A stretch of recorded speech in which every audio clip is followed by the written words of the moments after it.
Jawab lagi. Assalamualaikum warahmatullahi wabarakatuh. Waalaikumsalam warahmatullahi wabarakatuh. Oke, selamat siang. Oke, Bapak cek dulu semangatnya. Kalau Bapak bilang selamat siang, silakan tepakkan tangan 3 kali, jawab selamat siang. Paham ya? Selamat siang. Siang, siang, siang.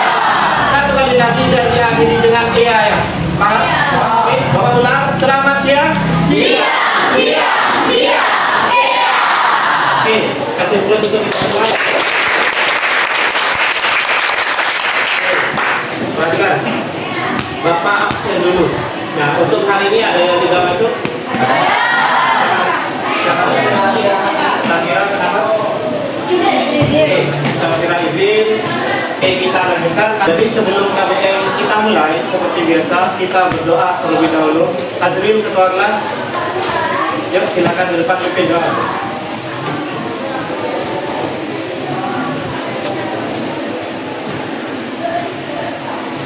Sebelum kita mulai pelajaran, marilah kita membaca doa bersama-sama.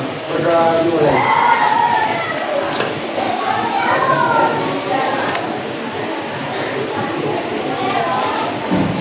Doa selesai. Oke, terima kasih hadirin kembali ke tempat duduknya.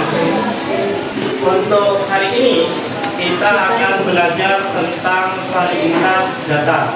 Tapi sebelum ke materinya, minggu lalu kita sudah belajar tentang berpikir komputasional atau yang biasa disebut BK ya. Nah, untuk BK itu sendiri kemarin ada 4 pilar utama. Nah, mungkin dari kalian ada yang bisa bantu Bapak, silakan ajukan tangan. Ya, Akbar dulu. Ada 1 komposisi, Komposisi, 2, pengenalan pola, terus 3, abstraksi, terakhir algoritma. Jadi seperti yang Akbar bilang ada 4 pilar utama, ada dekomposisi, pengenalan pola, abstraksi dan algoritma. Oke, dari 4 pilar tadi mungkin kita bedah satu-satu. Yang pertama ada dekomposisi. Mungkin ada selain Akbar yang bisa bantu Bapak, silakan angkat tangan. Oke, Iva, apa dekomposisi? Oke, dekomposisi kata Iva adalah memecah masalah menjadi lebih sederhana atau menjadi bagian-bagian kecil. Oke, kasih plus untuk Iva ya. Dan poin kedua tadi ada pengenalan pola. Nah, mungkin ada juga yang bisa bantu.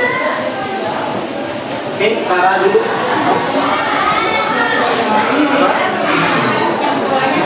Oke, memilah permasalahan yang polanya sama. Oke, betul Rara, kasih plus untuk Rara ya. Dua di sini ada abstraksi dan algoritma. Langsung kedua-duanya ya. Oke.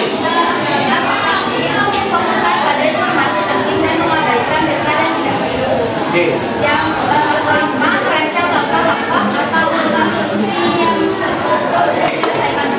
Jadi menurut Isma, tadi itu ada abstraksi mengambil poin intinya saja dan ada algoritma langkah-langkah untuk menyelesaikan masalah. Oke, kasih plus untuk Isma ya. Yang terakhir ini, yang terakhir. Nah, tadi kan tentang 4 pilar utamanya. Sekarang Bapak tanya, penjelasan tentang BK itu apa nak? Yang bisa silakan ajukan tangan. Oke,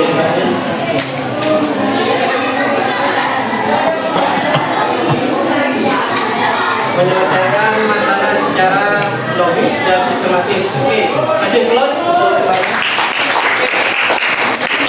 Dan untuk hari ini kita akan belajar tentang validitas data. Nah, apa itu validitas data? Sebelum ke penjelasannya, Bapak akan membacakan tujuan pembelajaran kita hari ini. Jadi setelah belajar validitas data, kalian itu nanti bisa melakukan apa atau bisa mendapatkan apa. Nah, di sini kalian nanti akan memahami pentingnya validitas data dalam pengumpulan data. Jadi tingkat kevalidan itu kan berasal dari banyak data, ya. Jadi kalian setelah mengumpulkan data, kalian bisa memahami bahwa data itu betul valid atau tidak valid. Seperti itu ya.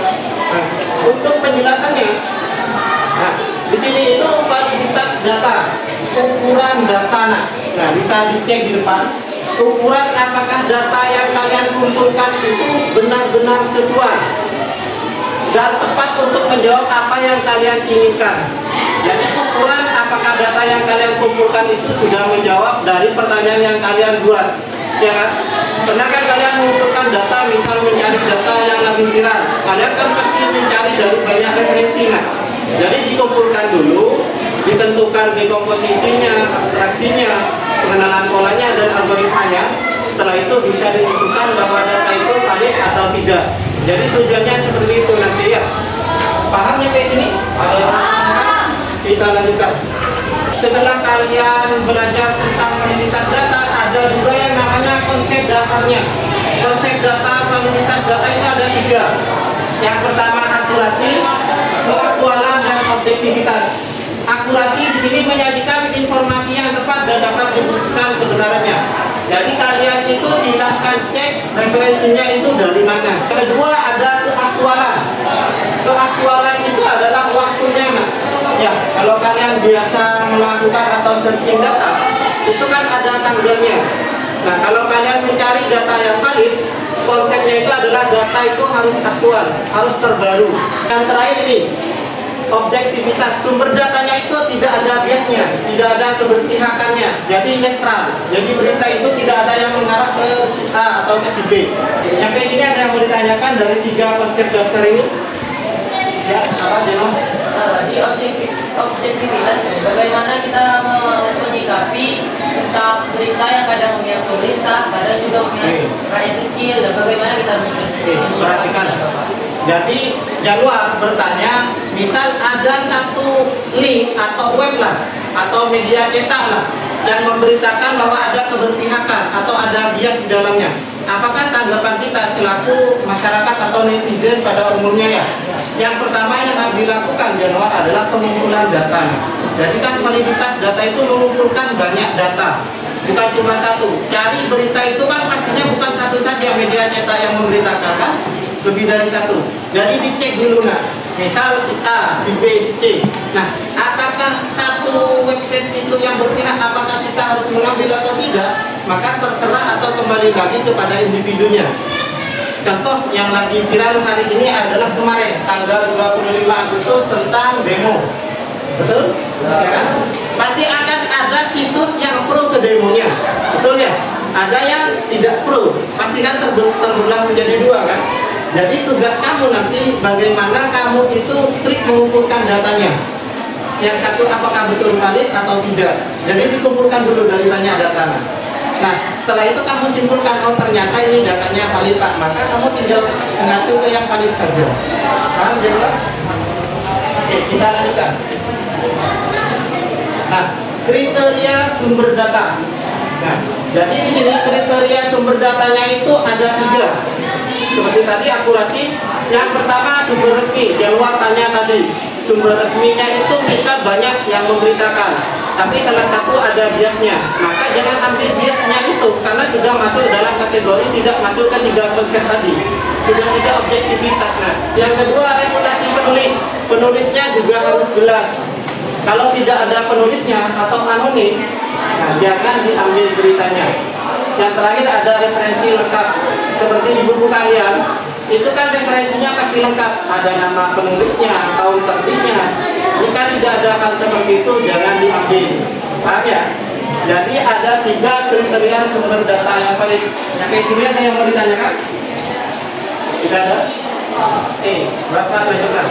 Ada sumber data primer dan sumber data sekunder. Jadi ada sumber data yang harus kalian gunakan juga. Yang pertama itu ada sumber data primer melalui data masuk ke tempat seperti survei, wawancara, langsung ngomong dengan narasumber yang ada, itu contoh yang primer.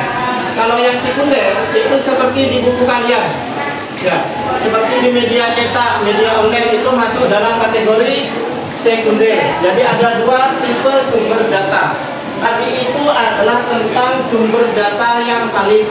Jadi ada kriterianya, ya kan? Ada sumber datanya. Dan ada juga yang namanya data yang tidak valid. Nah, contohnya seperti ini. Situs web tidak jelas. Contoh situs atau blog pribadi. Misal Bapak punya blog pribadi. Dan di sini Bapak pasti postingannya tentang kesukaannya Bapak semuanya. Contoh sepak bola ya. MU atau Bapak lebih suka ke tim sepak bola MU.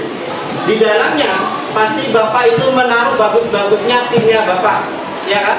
Ya. Karena kalian posting foto di IG, yang paling cakep kan yang ditaruh. Yang kedua ini konten clickbait. Pernah buka situs dan ada tulisan download, klik download, mengarahnya kemana? Ya, beda kan? Nah itu salah satunya. Yang terakhir ini sumber anonim. Kayak di TikTok, pengguna baru tidak ada pengikutnya tapi memberitakan hal-hal yang aneh-aneh atau yang lagi viral. Ya, itu salah satunya seperti itu. Jadi kalau tidak valid atau data yang tidak dapat dipercaya juga ada 3. Situs webnya tidak jelas, konten clickbait, dan terakhir adalah sumbernya anonim. Oke? Sebentar lagi kalian juga akan Bapak jelaskan tentang AI, karena sudah sampai tahun ini AI kan marak digunakan oleh pelajar ya, termasuk Bapak dan kalian juga menggunakan. Nah, bagaimana cara menyikapi AI itu dalam mencari atau mengecek data valid atau tidak? Jadi sebentar lagi akan ada caranya. Oke ya. Tapi sebelum itu perhatikan di depan. Sumber data yang valid, nah, yang paling tinggi tingkat validnya itu adalah buku teks seperti yang kalian pegang, seperti ini. Nah, tidak dulu ya. Nah ini, yang ini pasti 100% valid karena sudah melewati yang namanya tahap uji coba, tahap analisis dan lain sebagainya. Di bagian belakang juga lengkap kan ya referensinya. Tahun penerbitnya ada. Yang kedua ada Wikipedia. Kalian sering kan buka Wikipedia? Nah, di Wikipedia biasanya itu ada biodata orang-orang sukses pasti ada di situ, ya kan? Nah, yang terakhir ini blog pribadi, seperti yang Bapak jelaskan tadi. Blog pribadi itu yang paling rendah. Mungkin betul ada yang valid, ada pasti yang valid, tapi tingkatnya itu paling rendah. Nah, Bapak tanya dulu. Oke, juga. Nah, tadi sumber data itu ada 2 loh. Apa saja yo? Sumber data primer dan sekunder. Oke, yang primer contohnya apa? Primer itu langsung terjun ke lapangan, kayak wawancara, sama penguatan. Yang kedua sumber data Sekunder. apa itu? Kalau sekunder ini baca dari buku, artikel, sama database. Oke, keren. Kasih mikrofon ya. Bapak simpulkan dulu. Bapak simpulkan tentang validitas data. Setelah ini Bapak putarkan video tentang AI. Jadi kalian juga bisa belajar tentang validitas data dengan menggunakan AI. Yang pertama, sudah Bapak jelaskan tadi kan ada data valid. Jadi memiliki sumber data yang jelas, ya kan? Yang pertama kan itu. Yang kedua akurat tanggalnya. Nah, untuk yang tidak valid seperti yang Bapak jelaskan tadi, pastinya tidak memiliki sumber yang jelas. Seperti sumbernya anonim, situs webnya tidak jelas, konten clickbait itu masuk ke situ. Yang terakhir ini, jika digunakan berpotensi untuk menimbulkan kesalahpahaman. Sebelum Bapak putar videonya, ada yang bertanyakan terkait validitas data? Bapak putar dulu videonya. Silakan diperhatikan. Setelah ini simpulkan. Ini videonya tentang AI ya.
membacakan tentang AI di masa depan.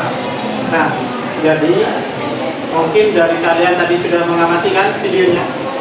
Nah, mungkin dari salah satu dari kalian ada yang mau membantu Bapak untuk paling tidak menyimpulkan apa isi video dari yang Bapak putar tadi.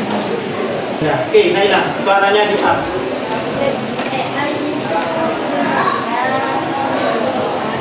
Oke, perhatikan dulu.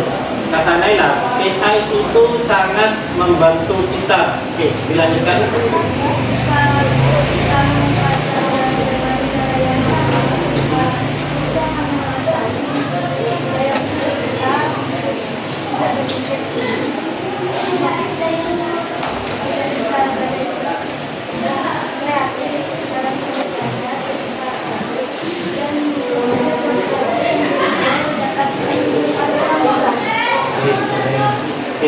Dan kesimpulan untuk Naila ya.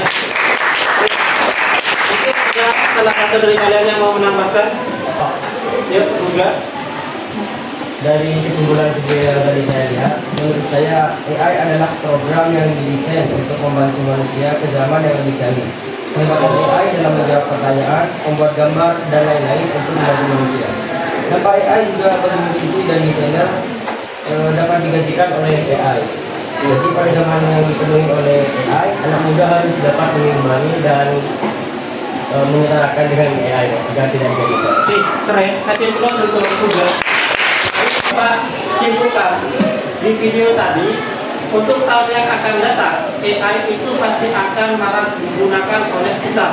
Nah, tapi kita sebagai pengguna harus bisa, yang tadinya dikatakan Naila, harus bisa mengontrol agar kita itu masih memiliki yang namanya daya pikir kreatif.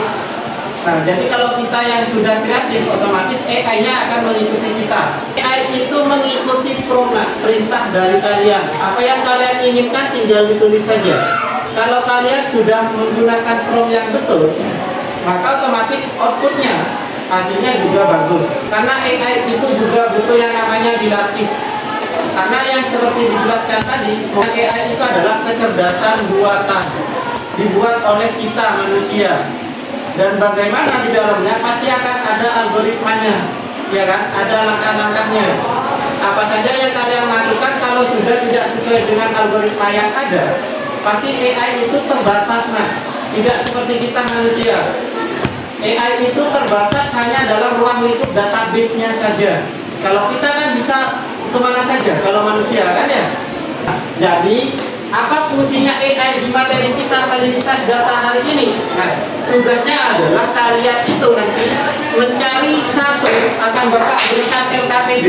Nah, di dalamnya itu akan ada tema. Kalian cek berita tentang tema itu. Pertama kalian cek apakah dari sumber resmi, keakuratannya bagaimana kalian cek, ya. Apakah ada bias di dalamnya kalian cek menggunakan cara manual terlebih dahulu. Setelah itu kalian bandingkan dengan kalian menggunakan AI.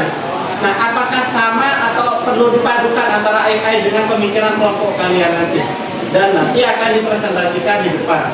Tapi sebelum ke tugas, kita briefing terlebih dahulu. Silahkan berdiri. Oke, Bapak mulai. Konsentrasi. Oke, cluenya, perhatikan cluenya.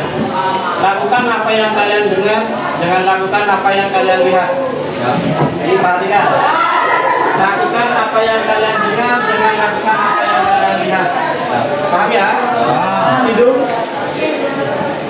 telinga, rambut. Oke, keren. Nih, perhatikan. Hidung. Bapak bilang apa tadi? Jangan lakukan. Tandanya kebalik itu. Cluenya saja. Nah, lakukan apa yang kalian dengar, jangan lakukan apa yang kalian lihat. Bapak ulangi. Konsentrasi. Hidup. Telinga. Bibir. Oke, keren. Kalian keren. Oke, masih konsentrasi di jam terakhir. Telinga, mata, telinga, hidung. Oke, keren. Kelas 10 keren. Oke, kasih untuk silahkan kalian duduk berdasarkan kelompok yang sudah Bapak bagi minggu lalu ya. Silahkan. Bapak akan memberikan LKPD untuk hari ini. Nah, silahkan dicek berdasarkan kelompoknya terlebih dahulu.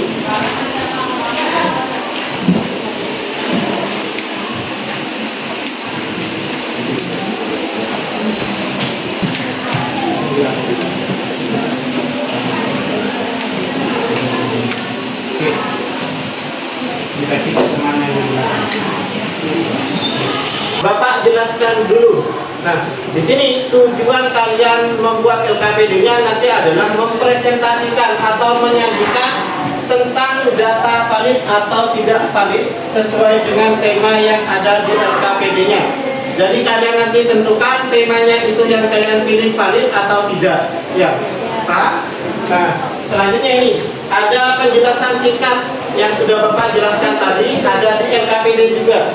Silakan nanti kalian bisa menggunakan bantuan AI seperti ChatGPT, Gemini. Nah, yang ketiga ini ada studi kasus atau topik yang Bapak berikan. Yang pertama ada ini, pemerintah Indonesia melarang keras pengibaran bendera One Piece ya. Yang kedua ada tanah terbengkalai 2 tahun disita oleh negara.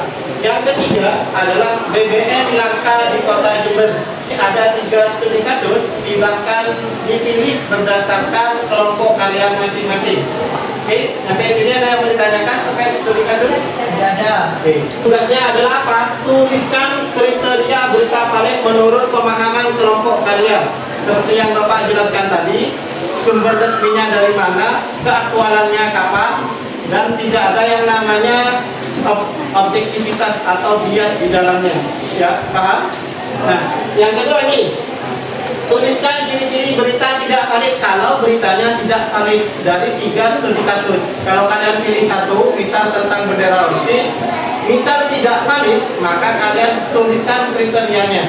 Kalau valid juga dituliskan. Paham ya? Jadi jangan dijelaskan dua-duanya. Kalau memang beritanya valid, jangan cari alasan untuk jadi tidak valid. Oke? Yang kedua ini, analisis dengan bantuan AI. Setelah kalian cek secara satu persatu, juga minta bantuan AI, bisa menggunakan ChatGPT atau Gemini juga bisa. Jadi sandingkan nanti apakah lebih bagus punya kalian atau AI, atau nanti kalian bisa berkolaborasi, bisa ditambahkan nanti. Oke ya. Yang ketiga, nah di sini kalian diskusi. Setelah didiskusi itu kalian membandingkan. Ini Pak, yang pertama hasil dari kelompok kami. Yang kedua punya bantuan AI. Yang poin ketiganya perpaduan antara keduanya. Oke, ada yang bertanyakan sampai sini? Ya. Nah, yang terakhir harus ada refleksi. Kalian menjelaskan refleksi kelompoknya ini. Apa dampak yang bisa terjadi kalau kalian menyebabkan data yang tidak valid? Jadi kalian juga menceritakan. Nah, yang kedua, bagaimana AI itu membantu kalian dalam menyelesaikan tugas LKPD ini? Ada yang bertanyakan? Kalau tidak ada, Bapak berikan waktu, silakan berdiskusi dengan kelompok yang sudah ada. Gunakan laptop ataupun smartphone yang kalian miliki ya, silakan.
tentang apakah tanah yang terbengkalai selama 2 tahun akan disita pemerintah atau tidak. Ini kami akan menjelaskan tentang beberapa poin penting yang beberapa penjelasannya itu berbeda-beda. Dimulai dari perkenalan terlebih dahulu. Sebelumnya, perkenalkan, nama saya adalah Tugas Zamroni Haji, absen 14 dari kelas 10A. Perkenalkan, nama saya Suwarindo, absen 21 ya. Perkenalkan, nama saya Muhammad Agus Akbar. Saya nomor absen 23. Perkenalkan, nama saya Musafir Hidayah, absen 2 kali. Perkenalkan, nama saya Adel Jenari Pratama, absen 20. Perkenalkan, nama saya Liza Rahman, absen 3. Oke, di sini saya akan membahas tentang validitas data dan bukti data tentang tanah nganggur 2 tahun di negara itu valid atau tidak. Mulai dari referensi yang pertama yaitu kompas.com, yaitu aturan tanah nganggur 2 tahun di negara. Sebagai informasi yang saya dapatkan dari Kompas.com, di sini saya telah menandakan bahwa aturan tanah nganggur 2 tahun di negara memang benar adanya. Hal ini sesuai dengan peraturan pemerintah Pasal Perundangan Nomor 20 Tahun 2021 tentang penertiban kawasan dan tanah terlantar. Lalu ada juga tanah terlantar yang bisa diambil alih negara, tidak semuanya bisa diambil. Beberapa tanah yang bisa diambil alih negara adalah tanah dengan status kepemilikan hak guna usaha, hak guna bangunan, hak pakai, hak pengelola, dan hak milik. Selain itu tidak bisa. Di sini saya juga telah mencari beberapa referensi dari AI, yaitu salah satunya AI dari ChatGPT. Setelah saya mencoba mencari di AI, ternyata lebih mudah dan tidak perlu mencari ke sumber-sumber lain. Di AI telah dijelaskan beberapa jenis tanah, tujuan kebijakan, proses penertiban, semuanya telah dijelaskan. Tapi sayangnya di AI ini tidak menjelaskan tentang reputasi penulis. Reputasi penulisnya tidak disebutkan, hanya isi kebenaran dari tanah disita 2 tahun itu betul atau tidaknya. Selain itu juga ada kesimpulan singkat dari AI, yaitu bahwa tanah nganggur 2 tahun itu benar adanya dan telah dibuktikan bahwa valid. Ini sama seperti yang saya jelaskan tadi, tapi bedanya tidak ada reputasi penulis dari AI, tidak dijelaskan. Jadi perbedaan dari yang saya tadi cari sendiri dan menggunakan AI adalah terletak pada menggunakan AI lebih cepat dan lebih praktis. Jadi kita hanya tinggal masukkan prompt, perintah yang ingin kita cari apa, dan membuat semuanya jadi lebih gampang. Menggunakan AI jadi lebih jelas. Cuman minus dari AI ini tidak dijelaskan apakah reputasi penulisnya itu apa saja, kapan penulis ini itu tidak dijelaskan, cuman dijelasin tentang anak nganggur 2 tahunnya itu valid atau tidak. Jadi beda dengan yang kita tulis sendiri. Itulah untuk kelompoknya seperti yang dijelaskan oleh Kuga dan tim. Tadi ada 2 cara penggunaan. Yang pertama menggunakan cara manual. Jadi kelompoknya juga tadi membuka artikel tentang tanah nganggur 2 tahun apakah disita negara. Jadi di slide pertama itu kan dikasih tanda sama kalian ya. Nah itu masuk pelanggaran atau tidak. Nah tanggal keakuratannya itu tanggal berapa, seperti itu. Kan ada tanda birunya tadi. Dan mereka juga menggunakan AI atau ChatGPT tadi. Nah seperti yang mereka bilang, menggunakan ChatGPT itu lebih praktis dan lebih cepat menyesuaikan dengan prompt yang mereka buat. Betul seperti itu, Pak. Nah, tapi minusnya kalian juga harus teliti. Tadi telitinya kelompoknya juga ternyata di artikel pertama ini artikel pertama itu tidak menjelaskan kapan di sini artikel itu diterbitkan dan tidak ada reputasi penulisnya. Beda dengan yang manual tadi. Yang manual ada tanggalnya, ada tanggalnya. Nah, ada reputasi penulisnya tidak ada, mungkin cuma ada siapa penulisnya. Reputasi penulisnya dicari manual tadi. Ya. Nah, dicari manual. Jadi penggunaan AI kesimpulannya adalah mempermudah kalian mengerjakan atau menyelesaikan permasalahan yang kalian hadapi. Tapi kata kuncinya seperti di video tadi, di video yang diputar, kalian juga harus kreatif. Nah, jadi hasilnya juga akan menyesuaikan dengan yang kalian input atau instruksi yang kalian input. Paham ya? Oke, kalau paham silakan duduk dan akhiri untuk presentasinya. Terima kasih teman-teman semua telah menyaksikan video kami. Kurang lebihnya mohon diterima. Assalamualaikum warahmatullahi wabarakatuh. Tadi kita sudah melakukan presentasi, ada kelompoknya juga yang sudah menyampaikan bagaimana cara mereka itu mengecek studi kasus yang sudah Bapak berikan masuk kategori valid atau tidak. Jadi yang disimpulkan kelompoknya juga tadi adalah artikel valid tentang tanah gambut 2 tahun yang disita negara, tapi ada jenis-jenis tanah khusus yang akan disita oleh negara. Jadi bukan semua tanah nanti yang akan disita negara, seperti itu. Paham ya? Jadi itu adalah kesimpulan dari kelompoknya juga. Hari ini Bapak tanya dulu refleksinya tentang pembelajaran kita hari ini. Mungkin dari kalian ada yang mau refleksi untuk kegiatan atau pembelajaran kita hari ini? Ya, silakan Isma. Berdiri ya Bapak? Berdiri dulu. Refleksi untuk pembelajaran hari ini tuh kita belajar tentang berpikir komputasional. Kita ada dekomposisi, algoritma, abstraksi, desain algoritma, identifikasi pola. Juga kita belajar tentang kuantitas data dan juga kita belajar tentang AI, penggunaan AI dalam informatika. Terus ada lagi, perasaannya bagaimana? Perasaan saya sangat senang karena saya bisa belajar tentang hal baru, yaitu tentang AI. Kalau kita mau nyari berita yang valid atau tidak, kita bisa nyari di AI. Lebih mudah. Ya. Oke. Ada lagi yang mau menambahkan? Kesimpulan untuk Isma dulu ya. Oke. Ya, silakan berdiri. Saya akan menyampaikan dampak dari berita yang tidak valid. Dampak dari berita yang tidak valid itu kadang itu bisa menimbulkan konflik antara orang yang kontra dan pro dari berita yang disebarkan itu, dan juga bagaimana AI dapat mempermudah kita. Nah, sebagai bentuk kecerdasan buatan, sudah seharusnya AI itu digunakan untuk membantu kebutuhan manusia. Tapi kita sebagai manusia tidak boleh meninggalkan sifat-sifat manusiawi, yaitu kita harus dapat berpikir rasional dan tidak hanya bergantung kepada AI. Perasaan saya hari ini saya senang belajar hal baru, karena dari AI itu saya jadi bisa lebih mudah untuk mengakses informasi dan mencari tahu apakah informasi yang saya akses itu benar atau tidak. Itu saja dari saya. Bapak ucapkan banyak terima kasih, khusus juga yang presentasi tadi kelompoknya juga yang sudah menjelaskan tentang penggunaan AI dan cara mengecek apakah data itu valid atau tidak. Dan untuk minggu depan kita akan melanjutkan presentasi kita hari ini untuk kelompok yang belum. Jadi LKPD-nya dicek kembali poin mana saja yang perlu dilengkapi. Selanjutnya nanti kita akan tampil bergantian sesuai dengan urutan kelompok. Nah, sebelum Bapak akhiri, alangkah baiknya kita membaca hamdalah bersama-sama. Alhamdulillah.